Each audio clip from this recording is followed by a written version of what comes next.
Hey guys, thanks for joining us today. Could I get your names? My name is Maurice Njeru. My name is Peter Chebe. I'm in second year, first semester. I'm in first year, second semester. I'm from Kenya. I'm from Kenya as well. What was a typical weekend in Kenya like for the both of you? For me, my weekend was kind of very standard because I would spend most of my time helping my parents, go to farms, help them, also take care of my little brother and hang out with friends if I have the time and play my hobbies like soccer and stuff. My weekend was mostly resting and also hanging out with friends and definitely going to church on Sunday. How long had you been taking online classes? For me, I had taken online classes for 1 year while I was in Kenya. I only took it for one semester.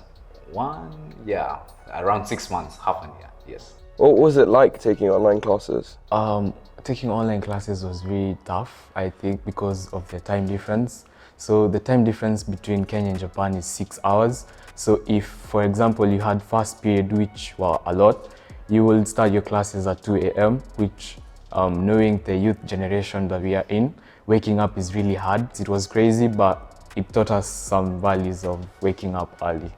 Yeah, I think to add on that, on the positive side, I think for me, it taught me about time management because then I had to balance schoolwork, I had to balance my social life. I also had to balance my well-being, that is having enough sleep, exercising. So for me, it's helped me with my time management because mostly my classes started at 4:30. So mostly I had to check what time I need to sleep and all that. So definitely it's taught me about time management, and I think it has moved on till Japan as my time management skills have become better. Yeah. While you were in online classes, did you ever get any chances to make friends? Online, I really had the greatest opportunity of making good connections, meeting many Japanese friends, and also through seminar classes, I was able to meet him, who is my Kenyan counterpart, which I had never done before. So it was really good for me on my part. Yeah, it actually started, he saw me in class and he texted me on Messenger and was like, hey, yo, I saw you in class, are you Kenyan? And I was like, yeah, definitely, I'm Kenyan, bro, yeah. So, wagwan, and we talked a bit, then we ended up linking up after some time, probably after 2 weeks. During the spring break, yeah. Right? During the spring break, he invited me to his place, really warm and welcoming. And yeah, that was a good start to our friendship. When you were coming to Japan, did you in any way try to coordinate coming? We were really in contact with each other. We tried to maintain the friendship. We will apply for the visa together and go for PCR tests together. And it was really fun on that, really good. Having a Kenyan friend who is coming with you, it really helps you share the burden of traveling. Mm-hmm. Yeah. I mean, to correct him, it was mostly me trying to keep the contact because I had all the questions, calling him at midnight, asking him about all the immigration systems and procedures. And man, he really came in clutch because he used to respond, and you know, it's really helped my process become much easier. My mom used to call him my savior because definitely every question he used to come through.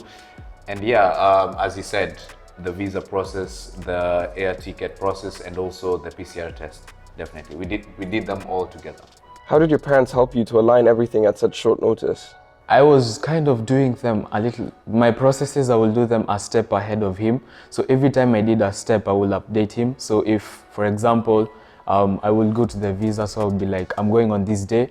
So are you free? Have you booked your ticket? I've booked it on this day, and I will send my ticket so that he could confirm his details and so that the process can be very smooth. So I used to do a step ahead of him so that I can be able to give him the information. In regards to our parents, it was actually interesting to find out that they had gone to the same university. So we actually knew about that when we were coming out of getting our visas. So as we were talking, his dad was like, you know what, tell me more about your dad. And I'm like, yeah, he's a lecturer at Kenyatta University. Oh, wow, he's a lecturer, yeah. I was actually at Kenyatta University, sorry. So that's how they got to know each other. He got my dad's contact and they continued talking. That's how they last to have the same tickets on the same day and also the PCR test. His dad actually recommended the venue, the location for the PCR test. So we were actually liaising with them so that we meet on the same day, get the PCR test on time, so that by the time we're traveling, we already have the negative PCR test result, certificate and result, yeah.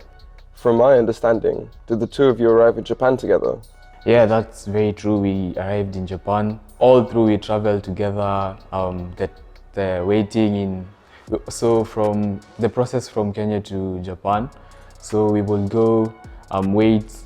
The layovers we will do it together and arriving also together. So it was pretty smooth, I would say, on my part. What was it like arriving in Japan together for the first time with your friend from back home? Arriving in Japan was really nice. I mean, having him throughout the journey, keeping company, not getting bored. I really had fun. And also arriving in a new country. Japan is really beautiful. So sharing that experience with him was really, really nice. Would you say the same thing, bro? Nah, it wasn't good for me because I came to Japan. So, while we were checking for our luggage, I found that one had not come. So I only had one luggage, so it was starting to look for it. Reporting that one has not arrived. So I was really stressed. By the time I was getting to the quarantine facility, I was almost breaking down. But all through, I still wasn't happy. But all through the process was good. I had stayed for 1 week, didn't know what to do.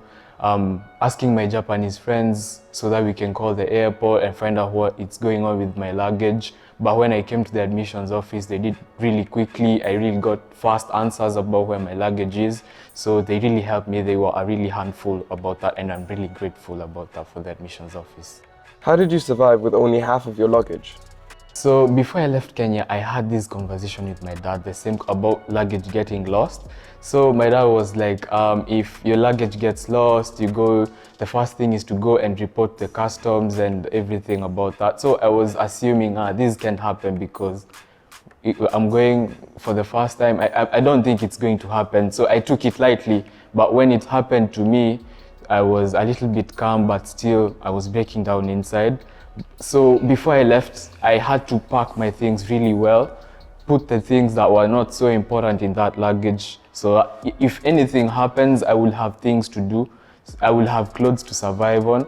But when coming to Japan, I only had one shoe and nothing else to do. So I will roam around with Crocs everywhere, even in Beppu. And I played soccer with Crocs. I went to parties with Crocs. So I even got a nickname that I was almost getting to be called Croc Boy. But soon things changed. But still, it was a little bit stressful. Once you made it to Beppu, what was it like finally attending your first on-campus class? It was absolutely amazing because having classmates around, meeting your classmates for the first time, at least seeing the professor for the first time, it's a different vibe for you. Even the class, the content really kicks in your brain. You really enjoy it. It's so refreshing for the first time.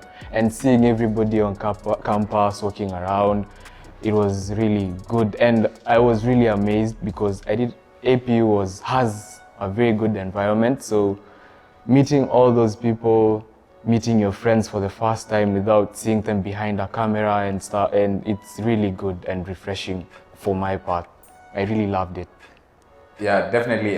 Mine's the same thing. My attention span during online classes were pretty much low, but then coming to on-campus classes with all the energy in the room with the professor and the classmates in there, my attention span definitely increased, and at least especially for my Japanese classes, getting first-hand practice in Japanese and like asking questions, not necessarily, not having the online Zoom vibe. That was totally different, definitely.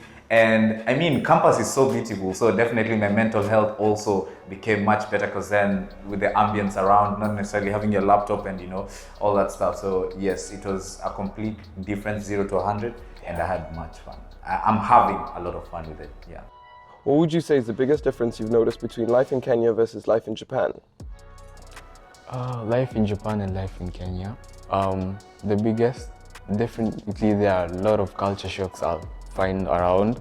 Kenya is a little bit loud, but Japan is very calm.